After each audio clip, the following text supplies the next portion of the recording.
Olá e seja muito bem-vindo à 5ª temporada do podcast Alimentação Saudável. O meu nome é Mafalda Rodrigues de Almeida, sou nutricionista, fundadora da Love It e autora de 3 livros de receitas. Por aqui vamos falar sobre todos os temas quentes relacionados com alimentação, saúde e nutrição. Vou receber vários convidados que nos vão ajudar a falar sobre temas como saúde de uma forma simples, a desmistificar alguns conceitos que estão tão enraizados no nosso dia-a-dia e que parecem que complicam a nossa alimentação. Vamos falar sobre bem-estar, sobre técnicas importantes para a prevenção de vários tipos de doenças e, mais importante ainda, para a promoção da saúde. Quero que este podcast venha simplificar a alimentação e ajudá-la a ter as ferramentas para ter um dia-a-dia mais simples, nutritivo e completo. Olá e sejam muito bem-vindos a mais um episódio do nosso podcast. Hoje, como estamos aqui em altura de outono, achei que era interessante falar-vos um bocadinho das castanhas, dos tubérculos, dos frutos secos, que são coisas muito clássicas que nós gostamos de comer nesta altura, que fazem parte das festividades e dos alimentos que estão na época e que nós também devemos aproveitar para salientar e para consumir com mais regularidade. Mas há sempre aqui muitas dúvidas, que é, Mafalda, os frutos secos não engordam imenso, quantos é que eu posso comer? E na altura das castanhas então é sempre dramático, não é? Porque tradicionalmente nós temos as castanhas como uma sobremesa de uma refeição ou então como um snack. E o facto é que mais ou menos 10 castanhas assadas vão ter cerca de 222 calorias, aproximadamente, têm só 2 gramas de gordura, mas 17% da quantidade de fibra necessária no dia, e é por isso que muitas vezes as pessoas também sentem assim alguma flatulência associada ao consumo das castanhas.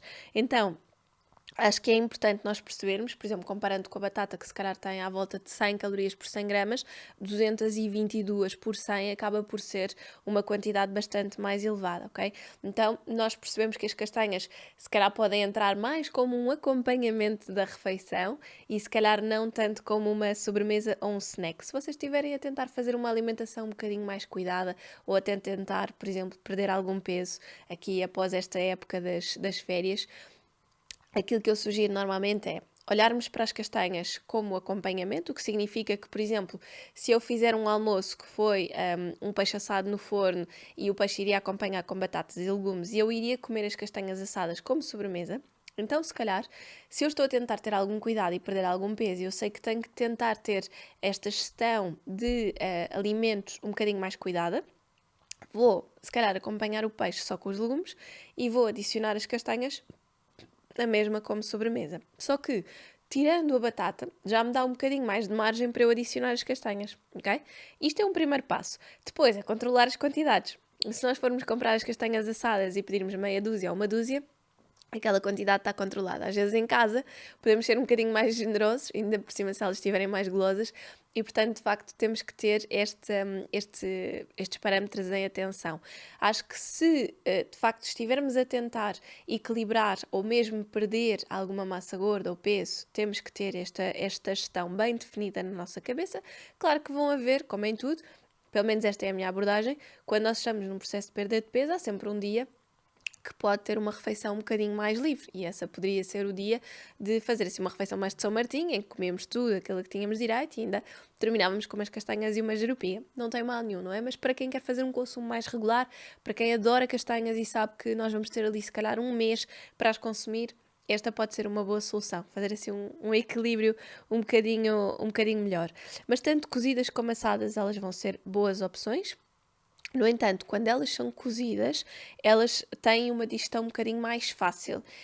E isto é como vos dizia, há muitas pessoas que sentem que com esta quantidade toda de fibra, de repente ficam com muita flatulência, sobretudo se abusarem muito, por exemplo, no sentido de ou comerem muitas de uma vez ou comerem castanhas vários dias seguidos e, portanto, é importante também termos esse cuidado e fazermos essa gestão um bocadinho mais adequada. As quantidades que as castanhas, que nós devemos consumir de castanhas, devem rondar então aí mais ou menos as 10, 12, isso também é sempre uma pergunta que me costumam fazer, mais ou menos para estar ali na volta das 100 gramas e das 200 calorias, mais coisa, menos coisa, também dependendo do tamanho da castanha em si. E elas vão ser muito ricas em potássio, o que é muito bom para a nossa saúde cardiovascular, além de, por terem fibras, também ajudarem à saúde intestinal e, consequentemente, à saúde cardiovascular, porque já sabem que a fibra é sempre importante para nos ajudar a controlar melhor os níveis de colesterol no sangue. Então, podem de facto ser aqui uma opção interessante. Eu não diria tanto como um snack, porque como um snack acabam por ser muito ricas em hidratos de carbono e, sobretudo, normalmente quando comemos castanhas como snack é mais à tarde. Portanto, para pessoas que estejam com um peso equilibrado, saudável, etc., as castanhas poderiam substituir umas panquecas, ou um muffin, ou uma fatia de bolo de banana que prepararam, etc., mais saudável, ou mesmo umas bolachinhas, tostas, etc. E nesse caso, sim, para quem está a tentar perder algum peso. Já sabemos que este género de snacks não são bem uma hipótese, então as castanhas seriam mais interessantes colocarmos no almoço e não como um snack, ok? Quanto aos tubérculos, que também há sempre muitas dúvidas, mas de facto nós temos uma riqueza de tubérculos enorme durante a altura do outono e eu queria falar-vos de alguns. Temos a mandioca. Muitas vezes nós usamos a farinha da tapioca para as nossas receitas e eu gosto muito de fazer aquelas crepiocas em que misturo 2 ovos, 2 colheres de sopa de farinha de tapioca, vai à frigideira, faz assim um crepe e eu depois recheio e gosto de fazer isto tanto para o pequeno almoço como às vezes para despachar um jantar que não tenho nada feito. Mas de facto a mandioca está muito presente mais na culinária brasileira, mas cada vez se vê mais em Portugal. É uma fonte de hidratos de carbono complexos, também é muito rica em fibra, em cálcio e em vitamina C. Qual é a desvantagem da mandioca face à batata? Ela é bastante mais calórica, ok? Então significa que se calhar nós temos que ter um controle um bocadinho maior das porções. E é mais calórica pelo teor de hidratos de carbono que tem, que é superior, mas também tem um bocadinho mais de gordura do que a batata. A batata, por outro lado, é mais originária da América do Sul. Não sei se vocês alguma vez já estiveram nesses países da América do Sul, mas há milhares de variedades de batata que nem sequer nos chegam cá. mas realmente a batata tem muita fibra e a fibra da batata está sobretudo na casca. Portanto, nós devemos procurar consumi-la sempre desta forma mais integral e, portanto, deixando a casca presente. É também uma fonte muito boa de vitamina B6, que é excelente para a memória e também é muito importante para o desenvolvimento e crescimento do nosso cabelo, e também contém zinco, magnésio e potássio. A batata. Há sempre muita dúvida, às vezes é engraçado nas consultas, não sei porque é que as pessoas têm esta questão, mas às vezes dizem-me assim, mas a batata não engorda mais do que o arroz ou a massa? Não. Para terem uma noção, a batata, se calhar por 100 gramas em média, vai ter à volta de 90, 95 calorias, enquanto que o arroz e a massa podem ir parar às 112, 115. Portanto, a batata, por norma, é menos calórica. A mandioca já tem valores mais parecidos com a massa e o arroz, ou até superiores, dependendo também da variedade. Okay? Falando ainda nestes hidratos de carbono que são um bocadinho, nestes tubérculos que são um bocadinho mais calóricos. Temos também o inhame, e o inhame é outro tubérculo que acaba por ser muito nutritivo, com muita fibra, muitos hidratos de carbono, vai ajudar muito a melhorar o funcionamento intestinal e até se costuma dizer que ele tem ali uma série de componentes que podem ajudar a equilibrar os nossos níveis hormonais e por isso é que há muitos estudos com o inhame em casos como na menopausa, por exemplo, para ajudar a estabilizar os nossos níveis hormonais. Também é rica em vitamina B6, como vos disse, que é muito importante tanto para o desenvolvimento do cabelo como aqui para o nosso foco e concentração.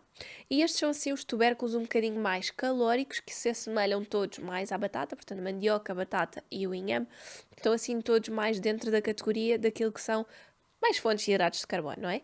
Mas existem uma série de tubérculos característicos desta altura do ano que nos dão uma série de outros nutrientes e que têm pouquíssimos hidratos de carbono. E eu aí gosto sempre de falar do nabo. Eu acho que o nabo é super versátil, por exemplo, para substituir a batata em alguns purés. Por exemplo, eu gosto de fazer purés de legumes, em que ponho o nabo, abóbora, às vezes até pastinaca e asso tudo no forno. E depois junto algumas ervas e trituro para fazer um puré e fazer um empadão de legumes que não tenha batata, por exemplo. Eu acho que é muito versátil neste aspecto. Se calhar se for assim um nabo sozinho cozido não vai ter graça nenhuma, mas se nós adicionarmos neste género de coisas, ou para quem gosta de fazer eu acho que se chama o rosti, se não me engano, que é aquela batata, a batata ralada e que depois se faz na frigideira de um lado e do outro. Nós podemos fazer isso com o nabo também. Na sopa substitui lindamente a batata, portanto o nabo acaba por, se forem aqueles nabos mais pequeninos, geralmente tem um sabor até relativamente fácil de nós gostarmos e portanto eu acho que é sempre uma excelente opção para irmos usando nas nossas receitas ditas mais low carb, digamos assim.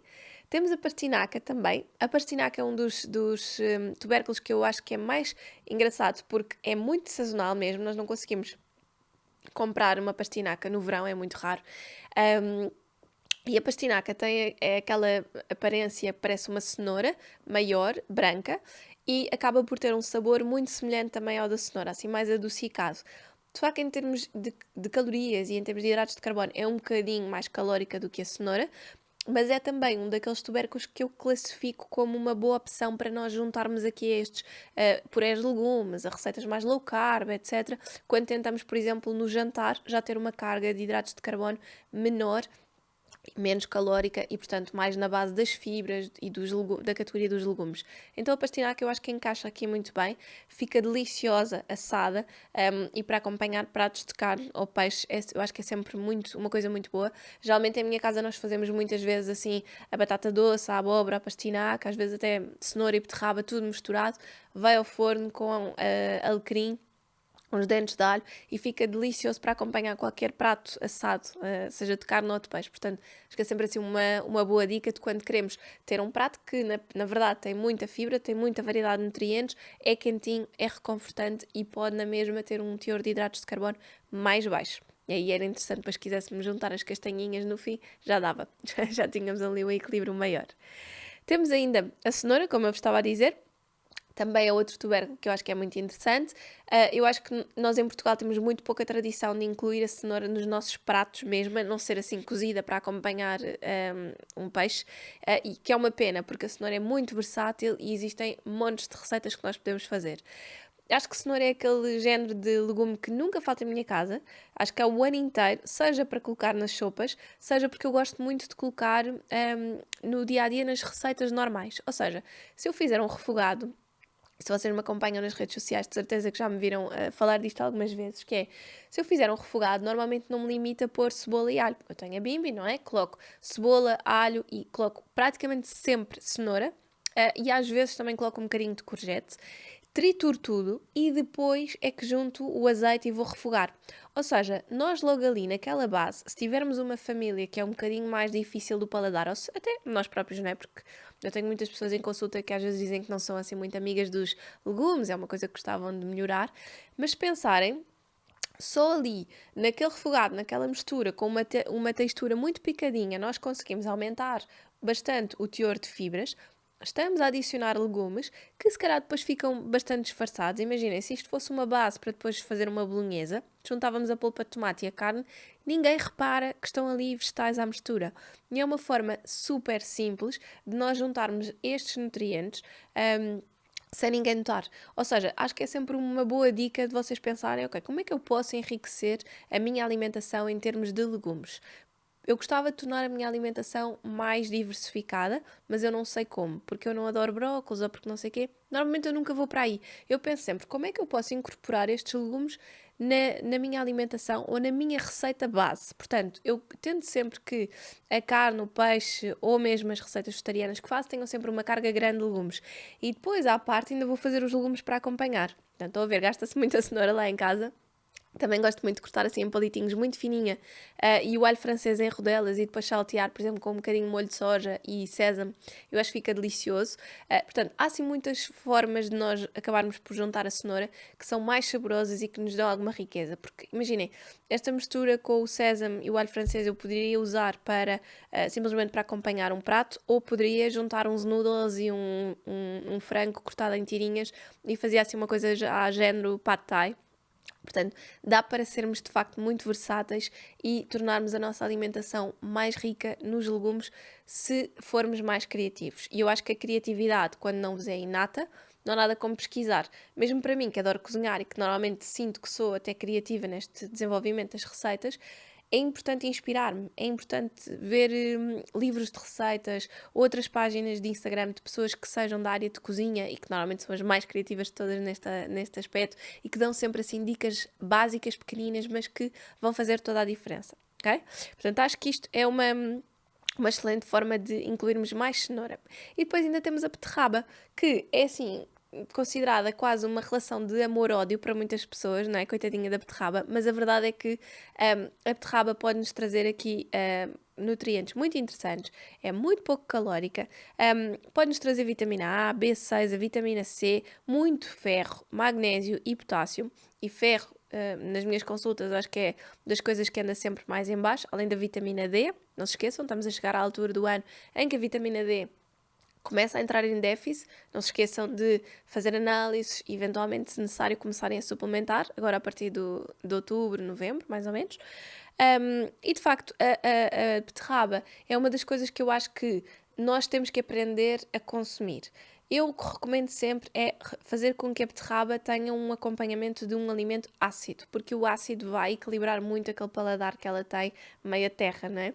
Então, por exemplo, eu gosto muito de cozer a beterraba, porque tal como acontece com a cenoura, fica com uma concentração de um sabor doce um bocadinho mais forte. Então eu gosto de fazer, por exemplo, batidos em que junto os frutos vermelhos com a beterraba, e aquele ácido dos frutos vermelhos equilibra super bem o sabor da beterraba. Mas depois também podemos fazer, por exemplo, assada, como dizia, num tabuleiro, com legumes, com o azeite, o alecrim, e depois no fim temperar com vinagre balsâmico, ou mesmo quando assamos, misturar com vinagre balsâmico, que ajuda muito. A beterraba com a laranja fica excelente se vocês gostarem de fazer aqueles chumos, os chamados chumos cold press, portanto, fazer assim essa mistura também resulta muito bem.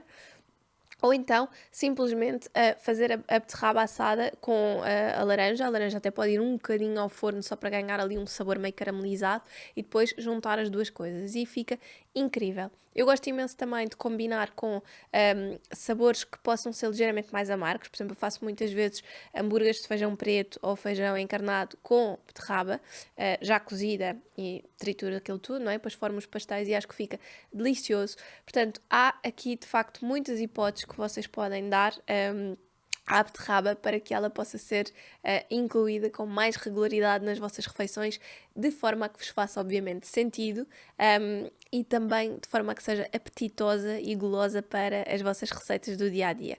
Normalmente estes amidos acabam por ser, estes tubérculos acabam por ser mais ricos em amido. O amido é um hidrato de carbono geralmente mais considerado mais simples. Se nós fôssemos só extrair, não é?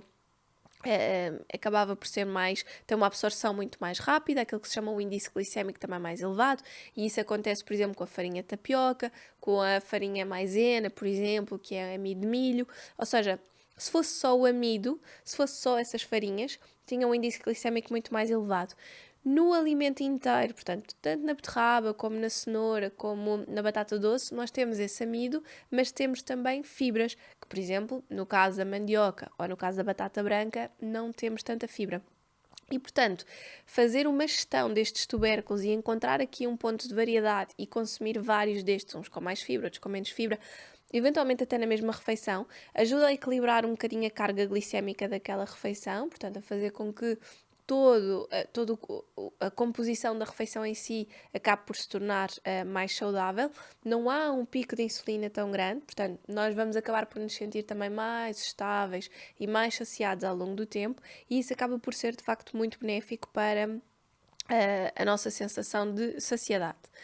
Depois, os frutos secos. Então, como vos dizia, frutos secos são dos alimentos que eu acho que todos os meus planos alimentares têm. É uma recomendação que faço mesmo, porque eu acho que frutos secos e sementes são dos alimentos mais puros e nutritivos que nós podemos ter.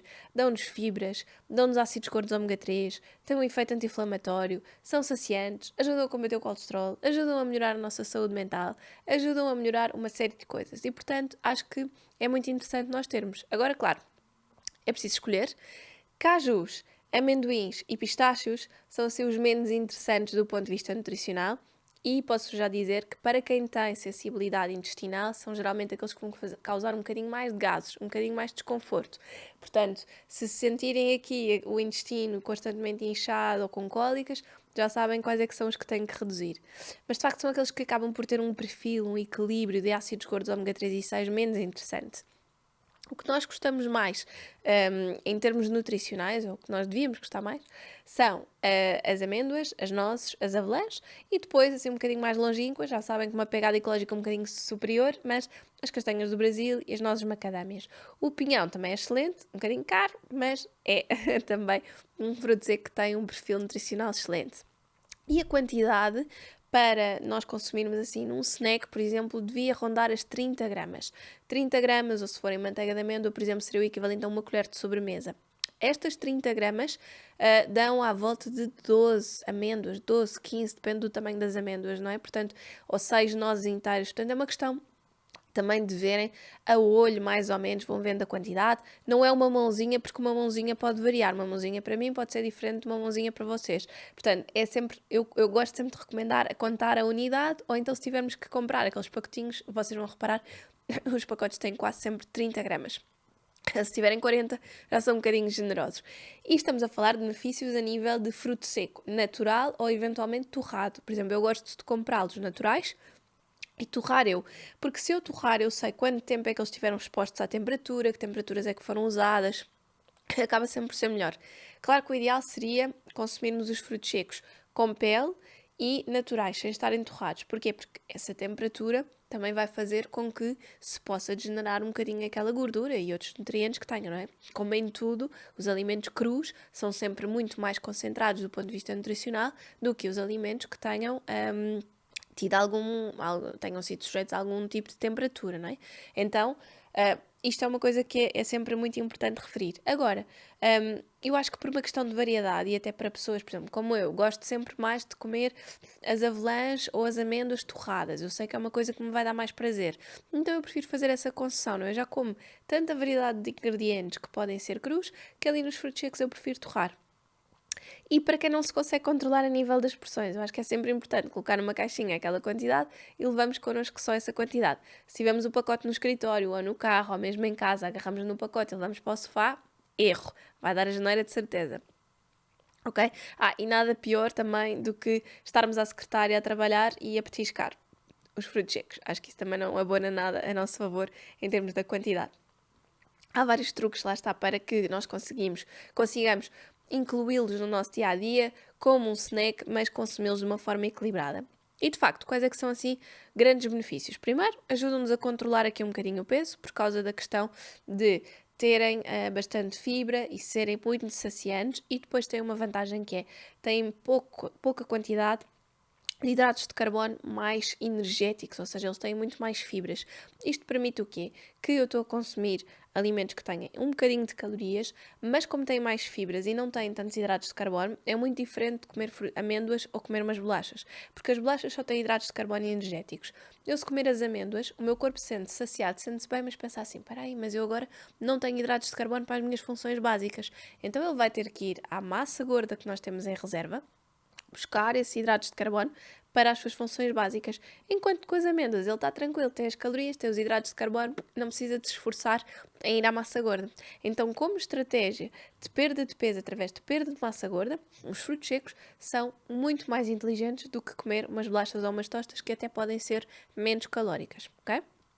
Depois, como tem este perfil bom de ácidos gordos ômega 3 e ainda a questão da fibra, ajudam de facto bastante não só a baixar a quantidade de colesterol que é absorvida no nosso intestino, como a evitar a oxidação do colesterol, porque aqui nos ácidos gordos ômega 3 funcionam como antioxidantes e vão ajudar a evitar esta degeneração da gordura do colesterol, portanto transformando-se de HDL para LDL, por exemplo.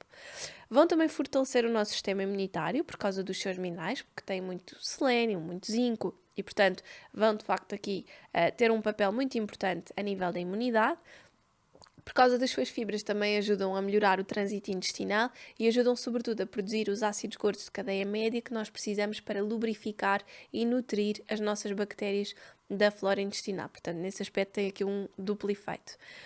Também vão ajudar a dar-nos mais energia, porque esta questão de terem mais gordura, mas não terem os hidratos de carbono tão disponíveis, faz com que o nosso corpo não esteja constantemente ali dependente da insulina e, portanto, vai utilizar mais um mecanismo de cetogênese, e esse equilíbrio entre a produção de insulina e o mecanismo de cetogênese vai ser muito interessante para nos deixar com uma sensação de maior energia e menos com aquela coisa de nos sentirmos quase drenados. Também vai ajudar à nossa saúde mental, não só pelos nutrientes que tem, mas pelos ácidos gordos ômega 3, que de facto têm aqui um papel de antidepressivo e ajudarem de facto a melhorar bastante o nosso humor. E por causa do seu teor de zinco e também de magnésio, vão ser super interessantes para ajudar a cuidar da saúde do nosso cabelo. Então, em termos de frutos secos, eu acho que é muito interessante percebermos que, de facto, eles são calóricos, de facto, eles podem ser viciantes, mas se nós arranjarmos estratégias para os consumirmos com alguma moderação, em quantidades que sejam adequadas às nossas necessidades, nós vamos conseguir aqui um equilíbrio muito bom entre consumirmos aquilo que nós precisamos e, de facto, não estarmos a tirar os nossos benefícios todos e não estarmos a ir recorrer a coisas que também nos dão aquele crocante, mas de uma forma muito menos interessante, que é o que acontece com as bolachas e com as tostas. Então, são um alimento que recomendo sempre, acho que tem mesmo muitos benefícios, e se vocês têm este problema do vício, é, de facto, arranjarem estratégias para que ele não seja viciante. Houve uma altura que eu tinha muito vício da manteiga de amendoim e, bom, além do amendoim, lá está, não ser tão interessante do ponto de vista nutricional, é de facto um alimento que eu acho que, pelo menos a manteiga de amendoim, para mim tem um efeito muito, muito viciante, e era quase assim uma gula de, agora vou só ali tirar uma colherzinha, passado um bocado e ela tirava outra colherzinha. Portanto, quando troquei para a manteiga de amêndoa, isso desapareceu, porque a manteiga de amêndoa não tem o mesmo efeito em mim, é menos viciante, é mais saudável, portanto eu como com muito mais moderação e não andava naquela coisa do petiscar. Ou seja, nós temos que saber reconhecer estes nossos pontos fracos, no sentido de sentirmos que não temos autocontrole, para conseguirmos arranjar estratégias para que haja um autocontrole mais facilitado. Seja o levar a dose certinha, seja se calhar o não torrar, porque lá está, se eu se calhar também não torrar as amêndoas, não tenho tanto esse fator vício, portanto temos que ter esta capacidade de gerir melhor o nosso autocontrole e sabermos ser nossos amigos nestas questões. Espero que tenha ajudado, que tenham sido aqui algumas boas dicas. Aproveitem de facto estes alimentos que fazem parte da época e que são tão nutritivos e que fazem com que a nossa alimentação possa ser tão mais variada face à altura que já passou do verão, em que tínhamos muitas outras coisas que eu acho que são muito concentradas em sabor, não é? Mas que aqui também podemos ir adaptando para pratos mais cozinhados, para snacks mais nos frutos secos e nas bolinhas energéticas, que nos dão mais aquele quentinho que nós precisamos quando começa a ficar mais frio, que nos vão dar uma sensação de energia maior, que é uma coisa que também acontece muito nesta altura, termos de quebra, e portanto vão-nos dar aqui uma riqueza nutricional muito interessante, além de estarmos a promover o consumo de alimentos que estão na época e portanto que acabam por ser também mais sustentáveis do ponto de vista ambiental. Espero que tenham gostado e vemos para a semana.